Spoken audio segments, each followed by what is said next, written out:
My name is Owen Beckett. I'm 45 years old, and I've spent the last 15 years building a medical equipment supply company in Minneapolis, Minnesota. When people ask me what I do, I tell them I sell hope wrapped in stainless steel and silicon chips, hospital beds, ventilators, surgical monitors, the kind of equipment that stands between life and death in emergency rooms across the Midwest. I learned early in this business that trust is everything. Hospitals don't buy from strangers. They buy from people who show up at 3 in the morning when their ICU monitor fails, who understand that a delayed shipment doesn't just mean lost revenue, it means lost lives. That's why when I brought Graham Thorne into the business as my partner 7 years ago, I didn't just check his references. I watched how he treated the night shift nurses, how he talked to the janitors, how he handled himself when things went wrong. Graham was 38 at the time, a former medical device sales rep from Chicago who knew every purchasing manager from St. Paul to Des Moines. More importantly, he seemed to understand what we were really selling. During our first joint hospital visit, I watched him spend 20 minutes talking to an elderly patient about her grandchildren while we waited for the administrator. He didn't have to do that, but he did. That's when I knew he got it. For 7 years, we built something solid. Our company, Midwest Medical Solutions, grew from a small warehouse operation to a 7-figure business supplying equipment to 43 hospitals across Minnesota, Wisconsin, and Iowa. Graham handled the day-to-day operations while I focused on strategic partnerships and new product lines. We were more than business partners. We were family. At least, that's what I thought. If you enjoy stories of cold-blooded revenge and gripping plot twists, like this video and subscribe to the channel now. There are brand new, unreleased stories here every day, each one more intense than the last. Everything changed in March 2023 when my mother, Ilara, was diagnosed with stage 4 pancreatic cancer. The doctors at Mayo Clinic gave her 3 to 6 months. I could have hired the best private care money could buy. Hell, I had the connections to get her into any facility in the country. But when I looked into her eyes that first day after the diagnosis, I knew what I had to do. I'm taking a leave of absence, I told Graham over coffee at our usual spot near the office. I need to be with her, full time. Graham didn't hesitate. Of course, Owen. Take all the time you need. I'll handle everything here. He reached across the table and squeezed my shoulder. Your mom raised an incredible son. Let me take care of the business so you can take care of her. I handed him my set of keys to the office, my company credit card, and access to our primary business accounts. In that moment, giving Graham complete control felt like the most natural thing in the world. After 7 years of partnership, what could go wrong? I spent the next 4 months living between my mother's house in Edina and the oncology ward at the University of Minnesota Medical Center. I watched her fight with a grace that humbled me. We talked about everything. Her childhood during the Great Depression, my father who had passed 5 years earlier, her regrets and her proudest moments. Those conversations were worth more than any business deal I'd ever closed. But even while I was focused on my mother, my business instincts never completely shut off. It started with small things in late April 2023. A bank statement that arrived at my mother's house instead of the office. Our mail forwarding must have gotten mixed up. I almost threw it away without looking, but something made me open it. The balance seemed off, not drastically, but enough to make me pause. We should have had around $230,000 in our operating account. The statement showed $187,000. Probably just timing, I told myself. End-of-month payments, supplier invoices. But the number stuck in my head like a splinter. A week later, I got a call from Janet Morrison, our contact at Hennepin County Medical Center. Owen, I tried reaching Graham about the ventilator delivery, but he said you guys don't carry that model anymore. Since when? I knew exactly which model she meant. The Puritan Bennett 980. We'd been their exclusive supplier for that unit for 3 years. It was one of our biggest revenue streams. There must be some confusion, Janet. Let me call you back. I tried reaching Graham, but his phone went straight to voicemail. When I finally got him 2 hours later, he sounded different. Rushed. Oh, that Hennepin deal, he said. Yeah, we had some supply chain issues. I told them we'd circle back next quarter. Supply chain issues? Graham, we have 12 of those units in the warehouse. Actually, no, I had to move that inventory. Emergency sale to a hospital group in Wisconsin. You know how it is. Cash flow. I didn't know how it was. In 7 years of partnership, we'd never had cash flow problems serious enough to dump premium inventory at emergency prices. But I was sitting in a hospital room, watching my mother sleep between chemotherapy sessions. This wasn't the time to micromanage. Okay, I said. Just keep me posted on the big moves. Of course, Owen, you focus on your mom. I've got everything under control. But I couldn't let it go. That night, while my mother slept, I logged into our business banking from my laptop. What I saw made my blood run cold. Over the past 2 months, there had been 17 wire transfers I didn't recognize, amounts ranging from $15,000 to $65,000. All going to companies I'd never heard of: Midwest Healthcare Consulting, Twin Cities Medical Supplies, Northern Equipment Solutions. The transfers were all properly authorized with Graham's digital signature, but something felt wrong. I spent the next 3 hours cross-referencing every transaction against our client database and supplier contracts. None of these companies appeared in our records, not as clients, not as suppliers, not as subcontractors. They were ghosts. The largest single transfer, $98,000, had gone to a company called Superior Medical Holdings just 4 days earlier. The memo line read, "Equipment buyback, per verbal agreement, G. Thorne." I'd never heard of Superior Medical Holdings. We'd never done an equipment buyback worth nearly $100,000, and Graham had never mentioned any verbal agreements. My hands were shaking as I opened a new browser window and searched for Superior Medical Holdings. The company had a basic website with stock photos and generic text about serving the medical community. No physical address except a P.O. box in Bloomington. No phone number. No staff directory. But when I ran a business registration search through the Minnesota Secretary of State website, I found something interesting. Superior Medical Holdings had been incorporated just 6 weeks earlier. The registered agent was listed as G. Thorne, with an address I recognized, Graham's home address in Plymouth. I sat there in the dim light of my mother's hospital room, listening to the steady beep of her IV monitor, and felt something cold settle in my chest. Not anger, not yet. Something more dangerous. Clarity. Graham wasn't having cash flow problems. Graham was stealing from me. The smart thing would have been to confront him immediately, demand explanations, threaten legal action. But I'd learned something important during my years in the medical equipment business. When you suspect someone is trying to kill your patient, you don't announce your suspicions. You quietly gather evidence. You build an airtight case. Then you act. I closed my laptop and looked at my mother, sleeping peacefully despite the poison they were pumping into her veins to fight a different kind of poison in her pancreas. She'd raised me to be many things, but stupid wasn't one of them. "Don't worry, Mom," I whispered. "I'm going to handle this the right way." The next morning, I made a phone call to Julian Reed, a corporate attorney I'd met at a medical industry conference 2 years earlier. Julian specialized in business fraud and partnership disputes. More importantly, he was discreet.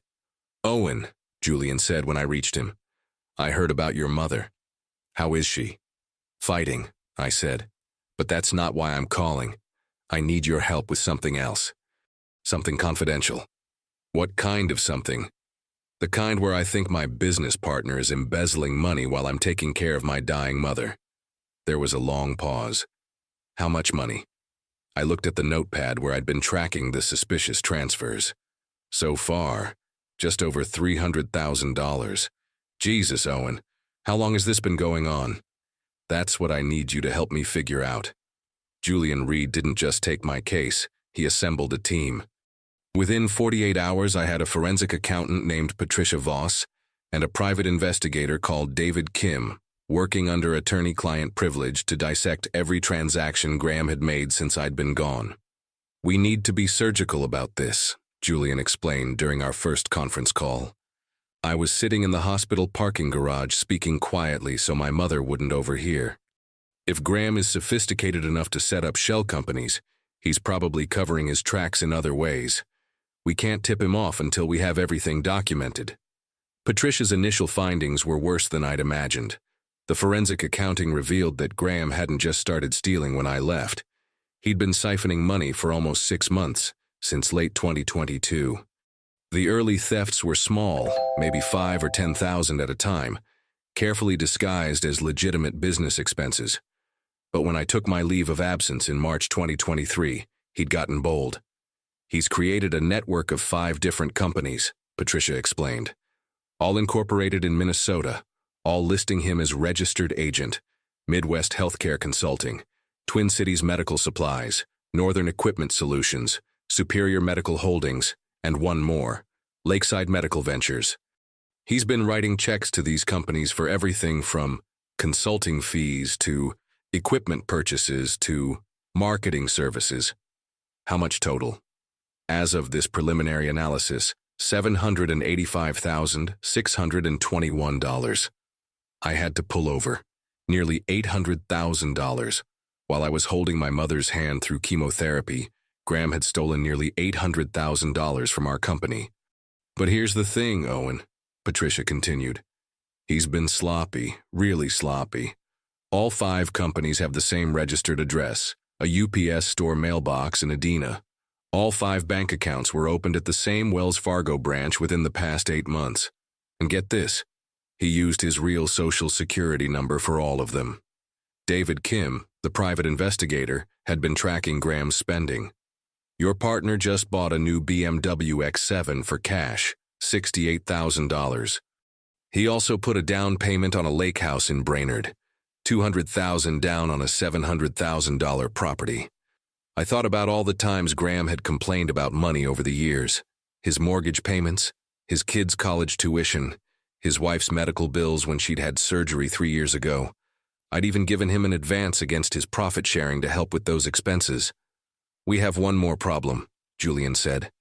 If we move too fast, he might try to hide the remaining assets or flee. But if we wait too long, there might not be anything left to recover. That's when I made a decision that surprised even myself. How long do you need to build an airtight case? 2 weeks, maybe 3. We need to trace every transaction, document every shell company, and prepare for both criminal charges and civil asset recovery. Then take the time. But I want to control when we spring the trap. While Julian's team worked behind the scenes, I played the role of the grieving son, completely focused on his mother. I called Graham every few days with updates on my mother's condition. I thanked him for handling things at the office. I even asked his advice on a couple of minor issues just to maintain the illusion. You're doing an amazing job, I told him during one call. I don't know what I'd do without you. That's what partners are for, Graham replied. You'd do the same for me. The irony was suffocating. During this time, my mother's condition was deteriorating. The chemotherapy wasn't working as well as the doctors had hoped. She was spending more time sleeping, and when she was awake, she was often confused or in pain, but she still had moments of perfect clarity. You seem distracted, she said one afternoon in early June 2023 while we were watching reruns of The Price is Right in her hospital room. Just worried about you. She studied my face with those sharp blue eyes that had seen through my excuses since I was 5 years old. It's not just me. What's wrong, Owen? I almost told her everything. But she was fighting cancer. She didn't need to know that the man she'd welcomed into our family for 7 years was robbing us blind. Nothing I can't handle, Mom. She squeezed my hand with surprising strength. Your father used to say that the measure of a man isn't what he does when people are watching. It's what he does when he thinks nobody will find out. Smart man. He was. And he raised a smart son. Whatever it is, handle it the right way. Not the easy way, the right way. 3 weeks after my first call to Julian in late May 2023, Patricia Voss delivered the final forensic report. Graham had stolen exactly $1,047,836.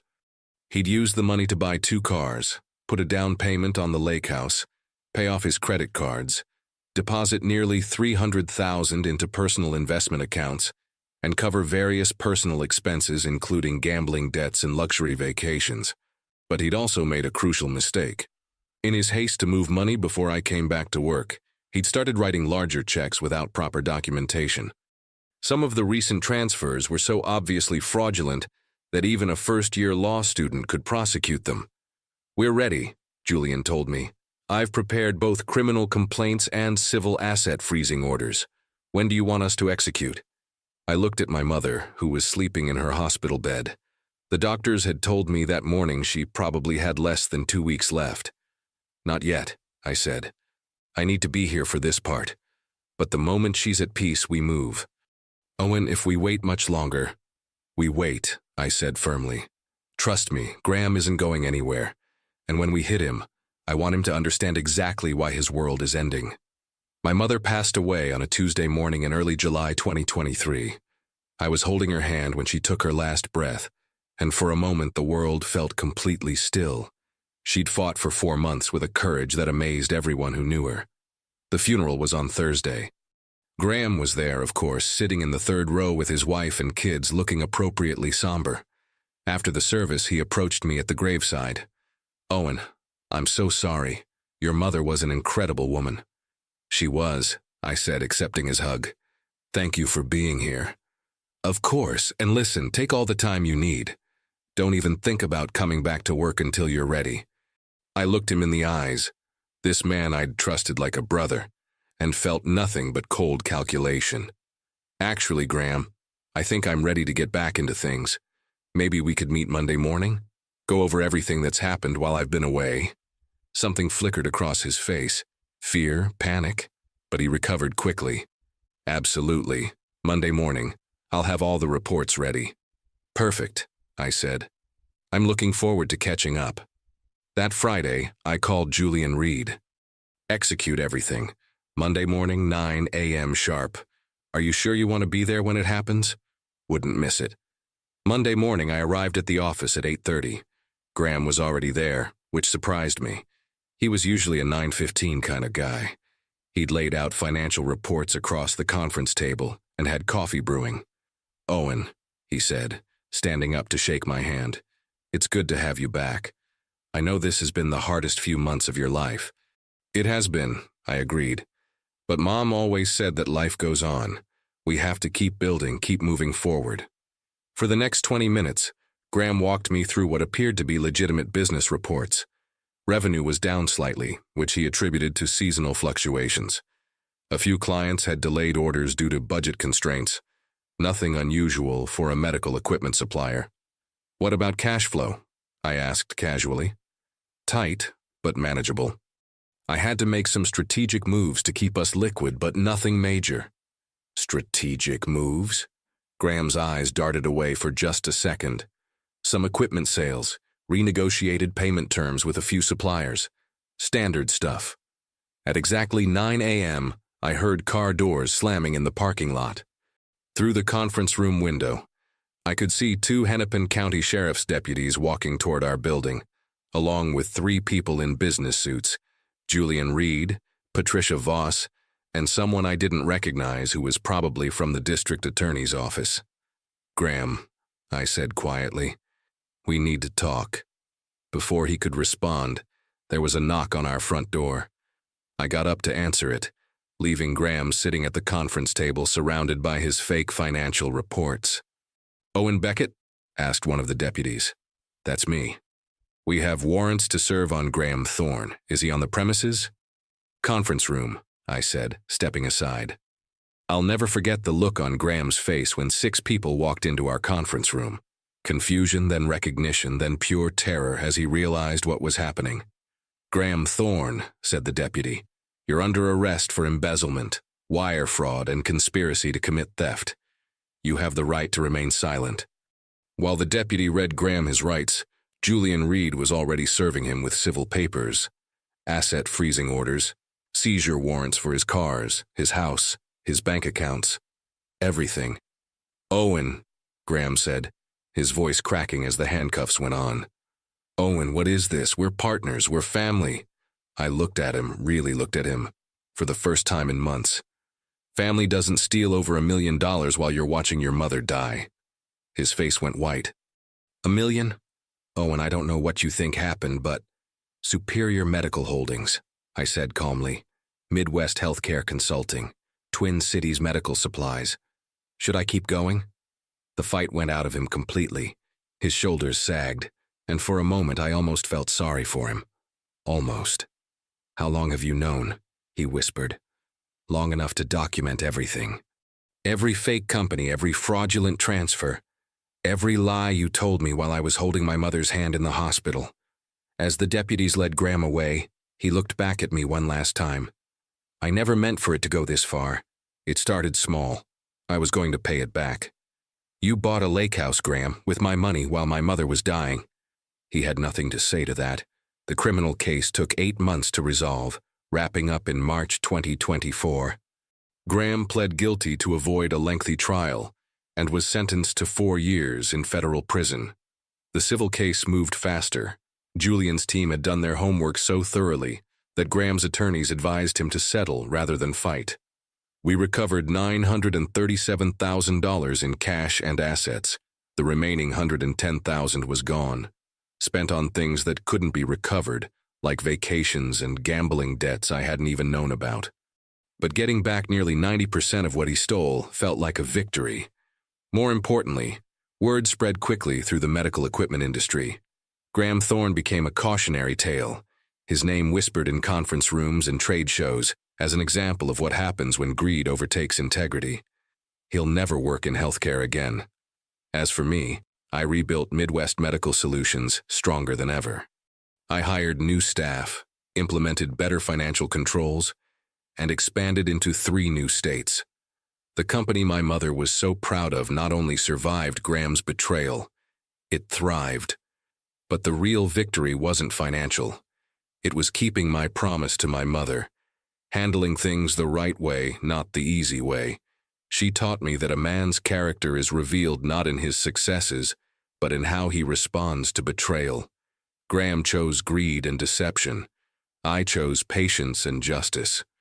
Every morning when I walk into my office, I see a framed photo of my mother on my desk. Next to it is a small plaque with her favorite saying, "The truth always comes out in the end." Graham learned that lesson the hard way, and now he has 4 years in a federal prison cell to think about it. If you enjoyed this story, like this video, and leave a comment telling me what you thought. And if you're not already subscribed to the channel, please subscribe and hit the notification bell to get alerts for new stories just like this one. Thanks for watching, and I'll see you in the next one.